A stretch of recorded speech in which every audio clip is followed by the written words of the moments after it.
और इस सुनसान जंगल में क्यों बैठे हो? मैं सीतापुर गांव का रहने वाला हूँ और मेरा नाम रामू है। मैं एक बहुत ही गरीब आदमी हूँ। आज सुबह ही मेरी पत्नी ने मुझसे झगड़ा किया और मुझे कड़ी खोटी सुनाकर घर से निकाल दिया। उसने मुझसे कहा है कि मैं जाकर बहुत सारा धन कमा कर लाऊं। इसीलिए मैं किसी काम की तलाश में अपने घर से निकला हूँ और चलते चलते थक कर इस पेड़ के नीचे बैठ गया। रामू, मैं देवपुर का प्रसिद्ध ज्योतिषी हूँ, चंद नारायण। अगर तुम चाहो तो मैं तुम्हारी गरीबी को दूर करके तुम्हें राजा बना सकता हूँ। क्या सचमुच ऐसा हो सकता है? हाँ रामू, ऐसा हो सकता है, लेकिन राजा बनने के लिए तुम्हें थोड़ा कष्ट सहना पड़ेगा। कष्ट? कैसा कष्ट? रामू, मुझे तुम्हारे हाथों में राजयोग की रेखा बनानी पड़ेगी। लेकिन हाथ में ऐसी रेखा किस प्रकार बनाई जा सकती है? मुझे कटार से तुम्हारी हथेली पर एक रेखा खींचनी होगी। ऐसा करने से तुम्हें थोड़ा दर्द तो महसूस होगा, लेकिन उसके बाद तुम्हारी किस्मत बदल जाएगी और तुम्हारी किस्मत के बंद दरवाजे हमेशा के लिए खुल जाएंगे। ज्योतिषी की बात सुनकर रामू सोच में पड़ गया और फिर कुछ देर तक सोचने के बाद वह कहने लगा, मुझे आपकी बात मंजूर है ज्योतिषी जी। आप जल्दी से मेरी हथेली पर एक ऐसी रेखा खींच दीजिए। यह सुनकर ज्योतिषी ने अपनी कटार निकाली और रामू के हाथ में एक राजयोग की रेखा बना दी और फिर बोला, रामू, अब तुम यहाँ से जाओ। तुम्हारी किस्मत में राजयोग अब बन चुका है। जल्दी ही तुम किसी देश के राजा जरूर बनोगे। रामू ने ज्योतिषी को प्रणाम किया और वहां से चल दिया। उसके जाने के बाद ज्योतिषी भी देवपुर की ओर निकल गया। रामू खुशी से उछलता कूदता आगे बढ़ जा रहा था। राजा बनने की खुशी में वह काम धंधे की बात तो पूरी तरह से भूल ही चुका था। अब तो वह यह सोच रहा था, अब मैं राजा बन जाऊंगा तब अपने गांव वालों को दिखाऊंगा कि मैं निकट्टू नहीं हूँ। मुझे राजा बना हुआ देखकर मेरी पत्नी जानकी और बच्चे बहुत ही खुश हो जाएंगे। इस नगर में जाने से पहले क्यों ना मैं इस मंदिर में शीश झुकाता चलूं। यह सोचकर रामू नजदीक के ही एक मंदिर में चला गया। मंदिर में जाकर उसने भगवान की मूर्ति को प्रणाम किया और कहने लगा, हे प्रभु, मुझ दुखियारी की पुकार सुन लो और मुझे गरीब से राजा बना दो। रामू भगवान की मूर्ति के आगे खड़ा था कि तभी दो सैनिक वहां पर आए और उससे कहने लगे, तुम्हें हमारे महामंत्री जी ने बुलाया है। लेकिन क्यों? इस प्रश्न का उत्तर तो महामंत्री जी ही देंगे। वे तुम्हारी प्रतीक्षा कर रहे हैं। अच्छा, तो फिर चलो। रामू उन सैनिकों के साथ चल पड़ा। जैसे ही वह मंदिर के आंगन में पहुंचा तो महामंत्री ने आगे बढ़कर उसका स्वागत किया और कहने लगा, आइए हुजूर, आइए, हम आपका स्वागत करते हैं। यह महामंत्री मुझे इतना आदर क्यों दे रहा है? यह सब क्या माजरा है? मैं किसी चक्कर में तो नहीं फंसने वाला हूँ। रामू को सोच में पड़े हुए देखकर महामंत्री कहने लगा, हुजूर, आप अपने मन में किसी भी तरह की कोई शंका न रखें। हम तो आपको एक बहुत ही ऊंचे ओहदे पर बैठाने वाले हैं। ऊंचा ओहदा? वो कौन सा? हाँ हुजूर, आज से आप दौलतपुर राज्य के नए राजा होंगे। यह सुनकर रामू हैरान रह गया और बोला, राजा और मैं? यह मैं क्या सुन रहा हूँ? कहीं मैं खुली आंखों से कोई सपना तो नहीं देख रहा? नहीं हुजूर, यह सपना नहीं बल्कि बिल्कुल सच है। आज सुबह की ही बात है। दौलतपुर राज्य में हमारे महाराज दौलत सिंह की मृत्यु हो चुकी है। उनकी कोई औलाद नहीं थी, इसीलिए इस राज्य के रिवाज के अनुसार राजा की मृत्यु के 2 दिन जो भी परदेसी सबसे पहले इस मंदिर में शीश झुकाता है वही राजा बनता है। और आप पहले परदेसी हैं जिसने हमारी इस प्रथा को पूरा किया है, इसलिए आज से आप हमारे राजा हैं। रामू मन ही मन में सोचने लगा, ज्योतिषी ने मेरे हाथ में जो रेखा बनाई थी उसने इतनी जल्दी अपना कमाल दिखा दिया। मैं तो सचमुच राजा बन गया। हुजूर, आप किस सोच में डूब गए? सोच विचार छोड़िए और हमारे साथ महल में चलिए। वहाँ पर आपका आज ही राज तिलक किया जाएगा। हाँ हाँ मंत्री जी, चलिए। फिर मंत्री आदर सहित रामू को राजमहल में ले जाता है। वहाँ पर रामू का राज तिलक किया गया।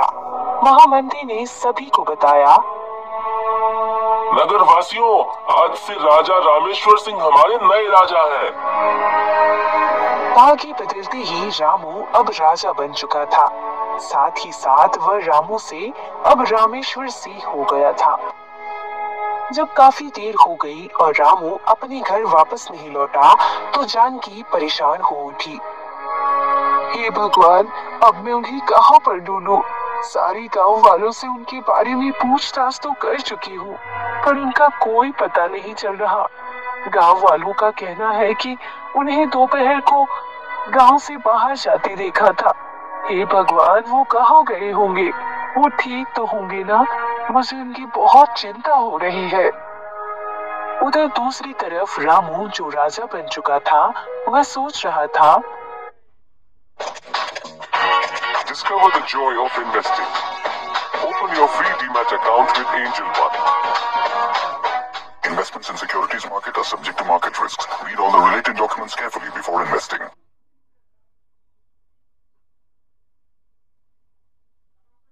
tired of juggling between apps? Introducing Shriram One.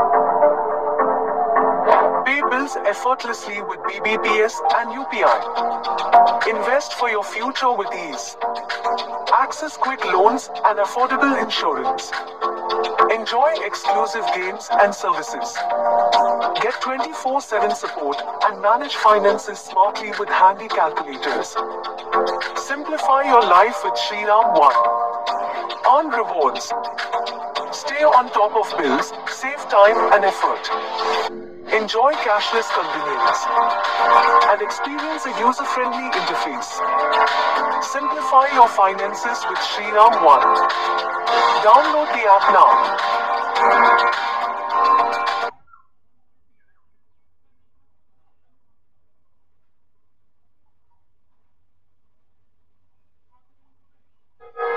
भगवान, जैसे मेरे दिन फिरे हैं वैसे सबके दिन फिरे।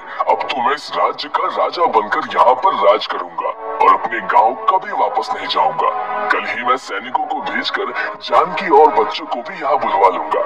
वो तीनों मुझे राजा बना हुआ देखकर बहुत खुश हो जाएंगे। अगर जानकी और बच्चों को बुलवा लूंगा तो उन्हें देखकर यहाँ के लोगों को मालूम पड़ जाएगा कि मैं असल में बहुत ही गरीब परिवार से हूँ। नहीं, मैं उन्हें यहाँ पर नहीं बुलवाऊंगा और अपना पता भी उन्हें नहीं दूंगा। जानकी ने मेरे ही घर से मुझे निकाल दिया था और मेरा कितना अपमान किया था। वो मेरी पत्नी बनने के लायक ही नहीं। अब मैं तो राजा बन गया हूँ। अब मैं किसी देश की राजकुमारी से विवाह करूंगा। यह सोचकर रामू ने अपनी आंखें मूंद ली और फिर चैन की नींद सो गया। दूसरे दिन उसने अपने महामंत्री को आदेश दिया, महामंत्री जी, हम देवपुर के ज्योतिषी चंद्र नारायण को यहाँ पर बुलवाना चाहते हैं। जो आज्ञा महाराज। प्रधानमंत्री ने तुरंत ही एक सैनिक को आदेश दिया कि वह देवपुर के लिए रवाना हो जाए। ज्योतिष चंद्र नारायण को यहाँ पर बुला कर ले आए। वह सैनिक देवपुर पहुंचकर ज्योतिष चंद्र नारायण को मिला और कहने लगा, ज्योतिषी, आपको दौलतपुर के राजा रामेश्वर सिंह ने बुलवाया है। मुझे आदेश दिया है कि मैं आपको अपने साथ लेकर दौलतपुर वापस आऊं। दौलतपुर के राजा ने मुझे याद किया है, लेकिन मैं तो उन्हें जानता तक नहीं। फिर उन्होंने मुझे क्यों बुलवाया है? कहीं ऐसा तो नहीं कि मेरी ज्योतिष विद्या की कृति उन तक भी पहुंच गई है और वो अपना हाथ दिखाकर अपना भविष्य जानना चाहते हो? चंद्र नारायण, यह मौका हाथ से निकल न जाए और तुझे इसे खुशी से स्वीकार कर लेना चाहिए। यह सोचकर वह कहने लगा, ठीक है, मैं अभी तुम्हारे साथ चलने को तैयार हूँ। अरे रामू, तू धीरे बोलिए ज्योतिषी जी। अब मैं रामू नहीं बल्कि राजा रामेश्वर सिंह हूँ। तुम इतनी जल्दी राजा बन जाओगे, यह तो कभी मैंने सपने में भी नहीं सोचा था। ज्योतिषी जी, यह तो सब आपकी कृपा का फल है। अगर आपने मेरे हाथों में कटार से वह रेखा नहीं बनाई होती तो आज मेरा भाग्य नहीं बदलता। चंद्र नारायण जी, आपके कारण ही मैं राजा बना हूँ। इसीलिए मैं इनाम के तौर पर आपको हीरे जवाहरातों से लदे हुए 5 हाथी देना चाहता हूँ और इसके साथ ही 10,000 सोने की अशर्फियाँ आपको इनाम में देने की घोषणा करता हूँ।